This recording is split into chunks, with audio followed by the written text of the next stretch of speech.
Magandang araw. Pilipino versus Meksikano. Charlie Suarez itatayang lahat kontra kay Manuel Avila ngayong linggo. Bilis ng isang Olimpiano, tibay ng lahing Meksikano. Ngayong Hulyo 19, oras sa Pilipinas, haharapin ng walang talong Pinoy boxing star na si Charlie Kings Warrior Suarez. May record na 18 wins, 0 loss, 10 knockout wins. Ang mapanganib na Mexican-American veterano na si Manuel Avila, may record na 26 wins, 2 losses, 1 draw, 9 knockout wins sa National Orange Show Event Center sa California. Hindi lang simpleng depensa ng kanyang WBO International Super Featherweight title ang laban na ito.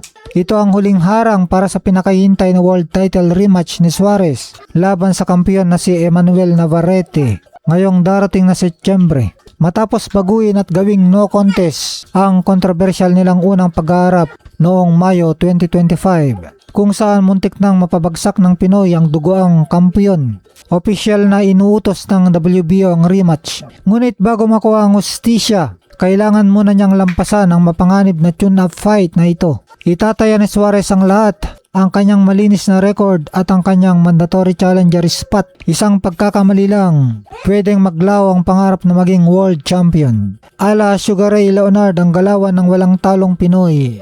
Kaya naman mapanganib na kalaban si Suarez ay dahil sa kanyang kakaibang kalibre sa ibabaw ng lona. Para sa mga mapanuring boxing fans, nakikita sa mga galawan ng Pinoy ang bagsik ng volume punching at counter-attacking na may hahalin tulad sa boxing legend na si Sugar Ray Leonard. Ang kombinasyong ito ng bilis, suwabe, ngunit nakamamatay na mga kontrasuntok at walang humpay na pagpapakawala ng kombinasyon ang dahilan kung bakit nananatiling walang dumi at walang talo ang kanyang record. Ang panganib kay Manuel Avila. Kilala si Avila bilang isang scientific boxer, madiskarte, matibay ang panga at may mga panalo laban sa mga dating world champion gaya ni na Rene Alvarado at Juan Dris Salinas. 2 beses pa lang siyang natatalo sa buong karera niya at parehong elite champion lang ang nakagawa nito sa kanya. Banta sa interview, ayaw kong matalo. Sa naging interview kay Suarez bago ang laban, ipinakita niya ang matinding respeto sa kalaban, pero nananatili ang nag-aalab niyang kumpiyansa. Alam kong naganda ng gusto ang kalaban ko